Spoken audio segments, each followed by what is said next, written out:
우리나라 대기업이랑 중소기업들이 진출해 있다고 하는데 한 어느 정도 진출해 있나요? 네. 이 베트남을 보게 되면 우리나라 기업들이 지금 한 9,000개 정도가 넘게 들어가 있고요. 또 은행업도 지금 들어가 있거든요. 신한. 예, 맞습니다. 신한은행 같은 경우는 베트남에서 완전히 현지화를 성공을 해서 최대의 외국계 은행으로 이제 자리를 잡았습니다. 그런데 우리나라 대기업뿐만 아니라 제가 얼마 전에 신문에서 보니까 이제는 뭐 글로벌 대기업 애플도 이제 베트남에서 만들 수 있다. 베트남에 생산 기지를 만들겠다. 이제 맥북 같은 것도 이제 메이드 인 베트남으로 찍혀 나오는 게 아니냐. 제가 이런 뉴스를 봤었거든요. 예, 맞습니다. 이 애플뿐만이 아니라 이 레고라든지 코카콜라 같은 이 글로벌 기업들이 이 베트남으로 생산 시설을 많이들 지금 옮기고 있거든요. 코로나19의 봉쇄 조치를 중국이 타이트하게 했었잖아요. 네. 그러면서 이게 중국 중심에서 생산하던 것이 뭔가 좀 위험하다라는 걸 인식을 하게 된 거예요. 그래서 글로벌 기업들이 이 생산망을 재편을 지금 하고 있습니다. 그 대안으로서 가장 부상되고 있는 곳이 지금 베트남이라고 보시면 됩니다. 아니 도대체 근데 그 다른 나라도 많이 있는데 딱 베트남을 그렇게 정한 이유가 도대체 뭐가 메리트가 있길래 이렇게 기업들이 들어가는 걸까요, 거기에? 우선 저렴한 임금과 우수한 노동력. 이게 제일 중요한 것 같습니다. 이 베트남은 지금 현재 중국 임금이 한 60% 정도 수준이거든요. 아, 메리트가 있네. 그리고 다른 아세안 국가들과 비교해 보면 이 사람들이 정말 부지런해요. 부지런하고 손재주가 정말 좋습니다. 그렇기 때문에 기업들이 들어가서 활동하기도 편하고 또 제품, 품질이 어느 정도 보장이 된다고 판단을 한 거죠. 또 인프라, 다른 아세안 주변 국가들하고 비교했을 때 상대적으로 상당히 우월한 편이거든요. 도로라든지 항만, 또 전력 이런 것들이 상당히 잘 구비되어져 있어가지고요. 저희들이 지금 전자제품 같은 경우를 베트남에서 많이 생산한다고 아까 말씀을 드렸었는데 이 전자제품 생산하는 데 있어가지고 전력이 제일 중요합니다. 그렇다 보니까 이 스마트폰이라든지 가전공장 이런 것도 풍부한 전력을 보고 들어갈 수 있었던 것이죠. 근데 거기에 또 미중 패권 경쟁이라는 게 이제 들어오면서 어떻게 보면 베트남을 더 중요한 지역으로 이렇게 부각시켰다라고 보시면 될 것 같아요. 쌤 그러면 중국 입장에서는 미국하고 싸우느라 중국에 들어갔던 그런 글로벌 기업들이 자꾸 옆 나라 베트남으로 이동을 하는 거잖아요. 네. 그럼 싸워서 남 좋은 일 하고 있는 거 아닌가요? 맞습니다. 그래서 처음에 미중 간의 패권 경쟁이 또 트럼프가 집권한 2017년부터 본격화됐다고 저희들이 보고 있는데요. 그 당시만 하더라도 중국에서 떠나서 베트남으로 넘어온다거나 아세안으로 넘어갈 때 중국에서 그렇게 통제하지 않았었어요. 근데 최근 들어서는 중국에서 떠나서 옮기려고 할 때 잡아두려고 하는 모습을 많이 보이고 있습니다. 그리고 또 미중 패권 경쟁이 이렇게 치열해지면서 제가 베트남에서 우리 기업체를 한번 방문한 적이 있는데 그 기업이 카메라 모듈을 생산하는 업체였습니다. 네. 근데 미국으로부터 이렇게 오더를 받았나 봐요. 네. 그러면서 그 오더 내용이 중국 부품을 사용하면 안 된다라는 게 들어 있었다고 합니다. 그래서 이 상품별로 물론 차이가 있겠지만 이 미국으로 수출을 하기 위해서는 중국산 부품을 사용하면 좀 더 앞으로 더 어려워질 것으로 이렇게 보이거든요. 네. 그래서 기업하는 사람들 입장에서는 이 중국에서 뭘 생산했다가는 이거 미국으로 수출 못하는 거 아니야? 이런 우려가 조금씩 생기면서 이 중국을 대체할 수 있는 생산 기지를 찾게 됐고 그게 베트남으로 이렇게 인식을 하게 된 거라고 보실 수 있습니다. 선생님, 아세안이 10개국이잖아요. 그런데 그럼 베트남 말고 다른 국가는 이런 대안이 될 수 없을까요? 그렇죠. 아세안 10국이 정말 다 중요하거든요. 근데 아까 말씀드렸다시피 그 인프라하고 인력 이런 게 뛰어나야지만이 생산 기지로서 기능을 할 수가 있는데 아직은 베트남만큼 그런 기지로서의 기능을 할 수가 없는 거예요. 그리고 또 그만한 또 인력 풀이 있는 곳이 미얀마였었거든요. 근데 미얀마 같은 경우는 인프라가 아직은 열악하고 특히 전력이 부족합니다.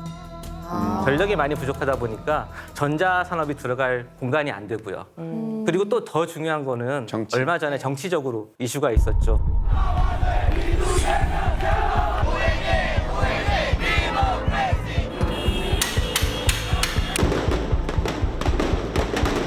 쿠데타가 일어나면서 우리 기업들이 들어가서 생산을 한다고 하더라도 그걸 다시 미국이라든지 선진국으로 수출하는 데 있어가지고 어려움이 경제 제재로 인해서 발생하기 때문에 미얀마가 쉬운 곳이 아닌 지역이 돼버린 것입니다. 네. 그리고 한 가지 또 베트남만이 가진 장점이 하나 더 있는데요. 네. 이 개발도상국 중에서 가장 많은 FTA를 체결한 나라, 자유무역 협정을 체결한 나라가 베트남입니다. 그래서 정말요? 베트남을 통해서 다른 나라로 수출하기가 상당히 원활하고 유리한 측면이 분명히 있거든요. 그러다 보니까 많은 기업들이 베트남을 바라보게 된 거고요. 네. 또 미국 같은 경우는 이런 베트남의 장점이 눈에 들어올 수밖에 없는 거죠. 그래서 2021년 같은 경우에 이 미국 국방장관이 갔었거든요. 베트남을요. 베트남에. 그 또 이어가지고 바로 해리스 부통령이 베트남을 또 이렇게 방문을 했었습니다.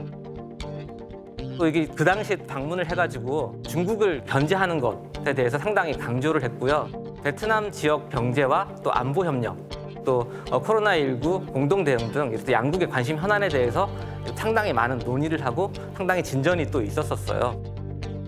근데 미국이랑 베트남 관계가 이렇게까지 가까워진다는 게 조금 약간 어색하게 느껴지시는 분들도 많을 것 같아요. 그러니까 우리가 알기로는 뭐 베트남 전쟁 때문에 그렇지. 미국하고 베트남의 관계가 꽤 오랫동안 이렇게 적대 관계였는데 미국이 이렇게 공을 들인다라는 것은 사실은 좀 되게 좀 새롭네요. 그럼 우리만 변한 게 아니라 세상이 변했어. 네. 세월이 흘러. 계속. 그래요, 나도 나이가 먹었어. 어이. 할머니 보셨네 아주.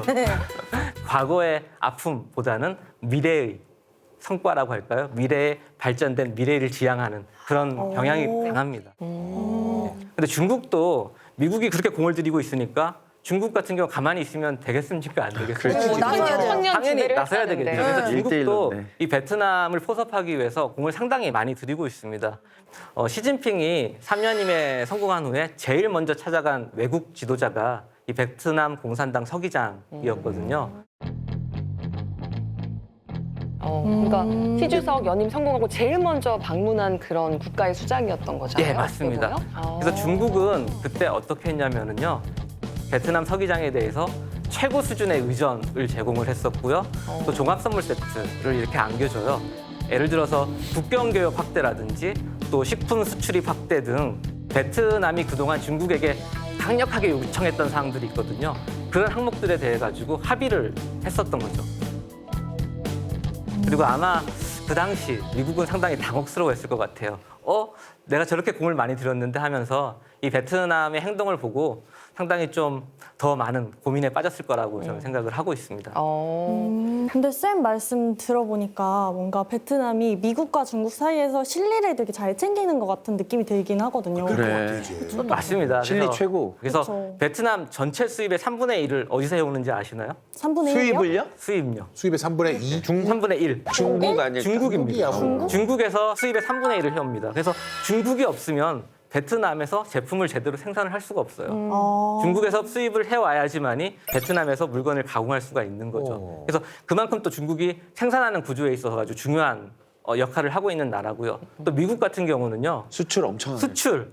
베트남이 가장 많이 수출하는 나라가 미국입니다. 그렇지, 1등이에요. 그래서 작년 같은 경우 미국 전체 교육액에서 랭킹을 따져보잖아요. 베트남이 7위를 차지했었어요. 그래서 그만큼 미국에 대한 교육도 엄청난 포지션을 차지하고 있어서 이 베트남 입장에서는 미국과 중국 둘 다 놓칠 수 없는 그런 관계를 가진 국가들입니다. 그래서 글로벌 정세를 이렇게 가만히 좀 이렇게 살펴보면은요. 베트남은 정말 외교 천재가 아닌가라는 생각이 들어요. 그런 말이 두 나오네요. 나라에서 이렇게 뭔가 얻어낼 수 있는 건 다 얻어내면서 실리를 다 챙기고 있거든요. 그래서 이 정도면 우리나라가 베트남을 좀 배워야 되겠다. 벤치마킹 해야 되겠다. 아니 동남아시아의 코리아 아닙니까? 우리가 해야 되는 딱 비슷하네. 그거. 그래서 이 미국과 중국 간에 역사적으로 상당히 아까 말씀드렸다시피 불편한 관계가 분명히 있었잖아요. 네. 근데 그 불편한 관계, 미국과는 전쟁을 치렀고 중국 같은 경우는 베트남을 1000년 동안 지배를 했었거든요. 그럼에도 불구하고 이 둘 사이에서 줄타기를 제대로 하고 있는 거죠. 아.